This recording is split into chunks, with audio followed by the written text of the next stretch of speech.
Hey, what's up? It's Matt with MJ Gabel. Welcome back to the channel. And today, how to get into the diamond business, number 11.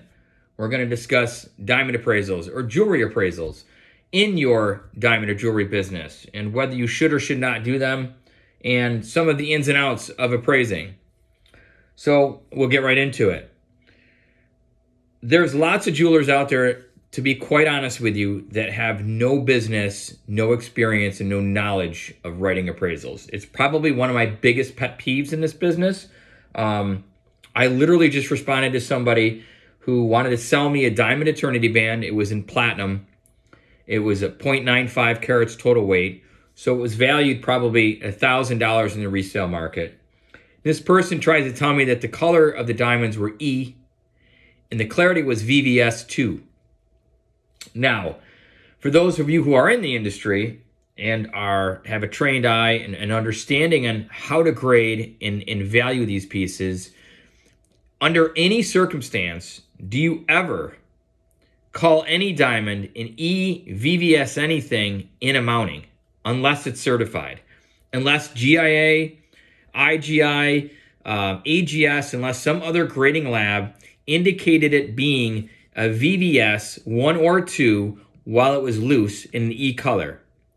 I don't care how good of an appraiser you are, you can ethically and not correctly grade diamonds to a high color, high clarity in the setting. It is impossible. It's impossible.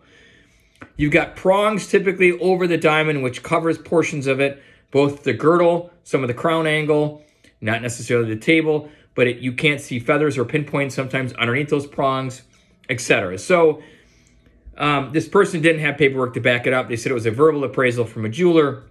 The jeweler should know better. Shame on you. Stop doing that stuff. It makes you look horrible. So determining whether you want to do appraisals or not. I don't want to say it's a moneymaker, although there's a lot of intricate details with writing appraisals. And that's something you're going to have to determine whether you want to do or not. We do it. The only reason we do it is because I have a qualified gemologist on staff that does it, which is my wife. I don't write them. I can write them. Ethically, I probably shouldn't be writing them. I'm not a graduate gemologist like my wife is. Now, she brings things into my office to get a second opinion on because, appraisals and diamond grading is subjective to a point, and you will have different opinions depending on the gemologist or appraiser that you go and see. But these are minor differences. You're talking about, if we call it an E color, somebody might call it an F color. If we call it VVS 1, somebody might call it VVS 2. That is very common. And I can tell you in almost the 15 years I've been doing this, we have never had a diamond come back that is like worse than what we say that it is. We always grade on the conservative side. We are very strict with our grading. Normally, if we grade a diamond in-house and then we send it to GIA, GIJ matches exactly what we said it was. Or it's a better color than what we thought it was, or a better clarity. So when buying from us, you're never going to get a product that isn't described 100% with accuracy. So getting into the appraisal side, just because you're in the diamond business and just because you work with diamond jewelry, whether it's buying it, selling it, evaluating it, that doesn't give you enough experience to actually appraise these pieces. My recommendation is get your GIA certification, get certified with GIA, or get your GG.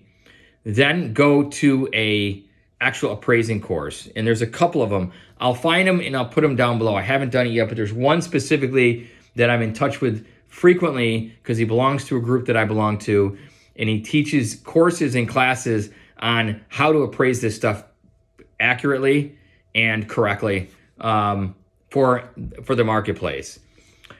There's a lot of jewelers out there, and you know who you are, who are writing these things basically on napkins or on your letterhead that don't have business writing appraisals. I've even seen the old EGL certifications. If you know anything about EGL, they were poor grading for years. They would color grade with the diamond face up rather than the diamond down, table down. So their color grading was typically 2 to 3 color grades off. I've seen qualified appraisers appraise a piece of jewelry that comes accompanied with an EGL certification, and that appraiser is lazy and he will copy the same information, the millimeter measurements, the diamond fluorescence, the color and the clarity, and input it on his appraisal, and then sign the bottom of it that he verified that that diamond piece was exactly what EGL said it was, when he never even really looked at the diamond. I can tell you, I can't remember a time, maybe once or twice in my career, have I seen an EGL stone that actually matches what the EGL certification says. All the other ones, they're off. Color grade, clarity grade, or both. I've seen millimeter measurements. I've seen, the most recent one was fluorescence. It said no blue fluorescence. The stone was a strong blue fluorescence, which was completely inaccurate, and that changes the value of the stone about 20%. So appraisals, again, you're just not going to be able to open up shop and write appraisals. They're time consuming. You have to have the education behind it. I can't really give you a suggestion on whether you should or shouldn't do it. We do it naturally because we evaluate diamond goods all day long anyways. So for somebody to pay us to do that so they can get insurance on a piece, it just makes sense. I mean, on average in a week, I'm evaluating 50, 100 pieces in our offices here, either pieces that were brought into us, flown into us, or delivered to us by carrier service. So we do it. We're very accustomed to it. We're very efficient at it. We're very good at it. So I can tell you, in our local area, we do appraisals for some of the other jewelers who don't offer that service because, again, they're not qualified. Kudos to them for understanding that you kind of need a whole other skill level or skill set in order to appraise. I believe that. I think just because you're a jeweler, you should not be running appraisals, again, unless you're qualified to do so. So that's something you're going to have to just figure out on your own on whether you want to offer appraisals or not.